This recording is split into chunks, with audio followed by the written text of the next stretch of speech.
Che Guevara lahir dalam keluarga kelas menengah pada tanggal 14 Juni tahun 1928 di Rosario, Argentina. Dia adalah anak tertua dari 5 bersaudara. Julukan Che di sekolah adalah Chancho, yang berarti babi. Diberikan kepadanya karena sifatnya yang kusut dan enggan mandi. Guevara menderita asma sepanjang hidupnya, namun masih berhasil membedakan dirinya sebague seorang atlet dan bermain rugby. Karena asmanya, ia belajar di rumah. Che dalam bahasa Argentina berarti teman, dan Che belajar dari ayahnya sejak kecil. Pada usia 12 tahun, ia sudah berpartisipasi dalam turnamen. Rumah Guevara memiliki lebih dari 3.000 buku di perpustakaannya, memberikan banyak materi untuk pikiran intelektualnya. Dia membaca karya-karya Karl Marx, William Faulkner, Jawaharlal Nehru, Harry G. Wells, Robert Frost, dan banyak lainnya. Che selalu ingin tahu secara intelektual dan ingin menjelajahi dunia. Dimulai dengan benuanya sendiri, Amerika Selatan, yang dia lihat sebagai satu kesatuan besar dan bukan sebagai kumpulan negara yang berbeda. Setelah lulus dari sekolah menengah, Che memulai kuliah kedokteran di Universitas Buenos Aires. Tetapi pada tahun 1951, ia meninggalkan sekolah untuk melakukan perjalanan keliling Amerika Selatan dengan temannya, Alberto Coronado. Dalam perjalanan naik sepeda motor, perjalanan ini membawa mereka dari Argentina melalui Chili, Peru, Kolombia, dan ke Venezuela, dari mana Guevara melakukan perjalanan sendirian ke Miami, kembali ke Argentina dengan pesawat, dan memilih presiden sayap kanan Castillo Armas, dan kemudian mengembalikan tanah United Fruit Company. Che dibajak oleh pengalaman itu, dan itu adalah pertama kalinya dia langsung terlibat dalam kegiatan revolusioner, bertempur dengan sekelompok kecil pemberontak tanpa berhasil merebut kembali kota Guatemala.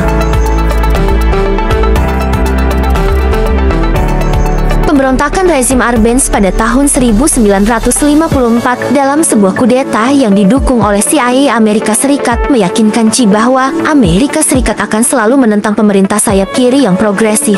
Ini menjadi dasar rencananya untuk membawa tentang revolusi sosial dengan cara revolusi dunia. Ini di Guatemala yang membuat Guevara menjadi Marxis yang tekun. Itu Guatemala yang akhirnya meyakinkannya akan kebutuhan untuk berperang dan mengambil inisiatif terhadap imperialisme Amerika Serikat. Che menyalahkan pemerintah Amerika Serikat atas penumbangan rezim Arbenz di Guatemala dan percaya itu menjadi alasan represi politik dan krisis ekonomi dan politik di Guatemala. Pada September tahun 1954, Che meninggalkan Guatemala untuk Meksiko, di mana ia bertemu dengan saudara-saudara Kuba, Fidel dan Raul Castro, para revolusioner dan politisi Kuba yang sedang mempersiapkan upaya untuk menggulingkan rezim diktator Fulgencio Batista di Kuba. Pada tanggal 25 November tahun 1956, Che, Castro, dan para pria mereka berangkat ke Kuba. Dari 82 pria, hanya 22 yang selamat. Banyak dari mereka ditangkap atau dibunuh oleh tentara Batista. Tak lama setelah mendarat di Kuba, Che dicari dan terluka di lehernya. Tetapi luka itu tidak serius. Che beralih dari dokter menjadi pemimpin militer, menjadi komandan pasukan Castro, serta seorang ahli dalam peperangan gerilya. Selama periode pelatihan ini, Ernesto juga menerima julukannya Che.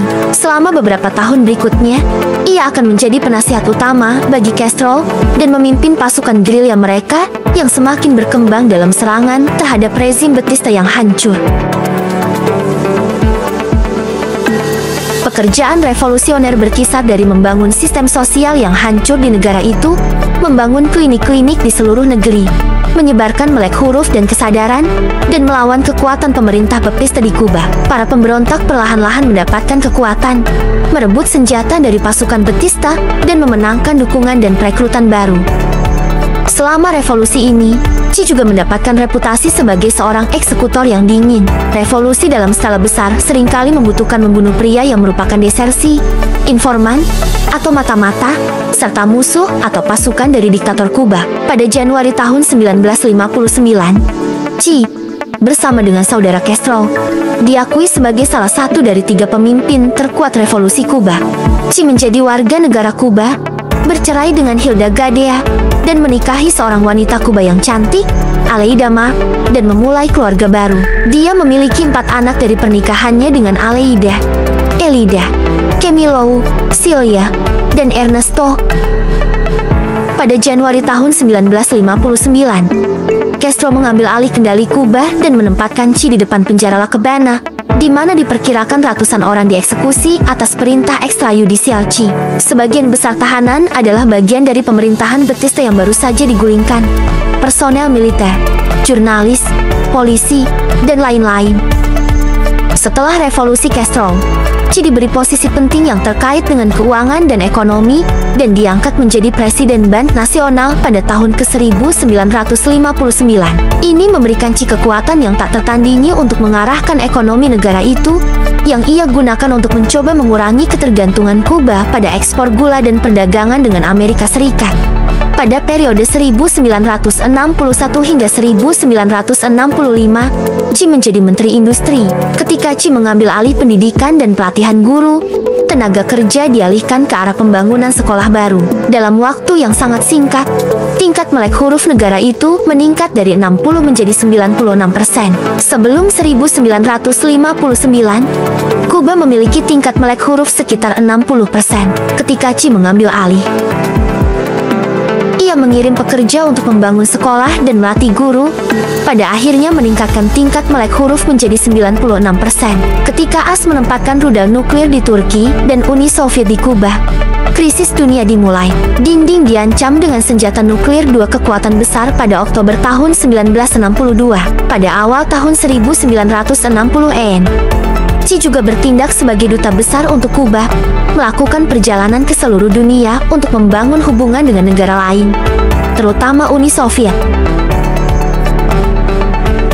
Che adalah pemain kunci selama krisis rudal Kuba karena Kuba menjadi negara klien Uni Soviet, dan ia merasa dihianati oleh Soviet ketika mereka menarik rudal mereka dari pulau itu tanpa berkonsultasi dengan kepemimpinan Kuba. Selama krisis rudal Kuba pada tahun 1962, Che menjadi kecewa dengan Uni Soviet, menyerang Moskow di setiap forum internasional setelah para pemimpin Soviet, Nikita Khrushchev, menghapuskan rudal nuklir dari Kuba selama krisis rudal ke-1962. Che mempertanyakan komitmen Moskow terhadap sosialisme internasional setelah hubungan yang erat antara dia dan Uni Soviet selama penyelesaian krisis rudal dan dukungan terus-menerus Castro untuk Soviet. Che mengundurkan diri dari semua posisi pemerintahan karena ia merasa tidak nyaman dengan kebijakan Castro. Che juga melepaskan kewarganegaraan Kuba. Che mulai mencari dukungan dan contoh dari Republik Rakyat Tiongkok dan pemimpin Mao Zedong. Che paling terkenal karena peran sentralnya dalam revolusi Kuba.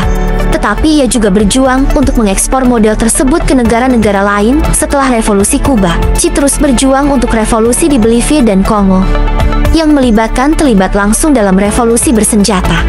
Pada pertengahan 1960-an, ia juga melakukan perjalanan ke Amerika Serikat dan berbicara di Perserikatan Bangsa-Bangsa pada tahun 1964 dalam pidato 1 jam yang mengkritik PBB itu sendiri serta perlakuan Amerika Serikat terhadap warga kulit hitam. Pembicaraan PBB-nya pada tahun 1964 di New York adalah tentang masalah rasisme Amerika Serikat. Pada suatu tempat tahun 1965, dia menghilang dari kehidupan publik, dan dalam surat perpisahan yang diklaim pindah ke revolusi lain di negara-negara asing yang membutuhkan perhatiannya.